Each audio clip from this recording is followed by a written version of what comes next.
కిడ్నీలో రాళ్ళు వచ్చినటువంటి మిత్రులు ఎవరైనా హాస్పిటల్స్లో ఉంటే లేదా కిడ్నీ హాస్పిటల్కి వెళ్తే అక్కడ 150-200 మంది ఉంటారు కదా, వాళ్ళలో ఎవరినైనా ఏమండి మీరు పాలకూర టమాటా ఎక్కువ తింటారా అని అడిగి చూడండి, ఆన్సర్ రాదు.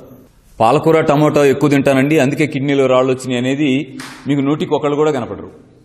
మరి పాలకూర టమాటా తింటే కిడ్నీలో రాళ్ళు వస్తే అనేది ఎందుకు ప్రచారం అయింది అంటే, ఎవరైనా మన జాగ్రత్త కోసం వాళ్ళకి తెలిసిన మంచి విషయాన్ని ఎప్పుడైనా చెప్పేస్తే ఆ ఒకటే మొత్తంగా మారిపోయి తెలిసిపోద్ది కదా అందరికీ.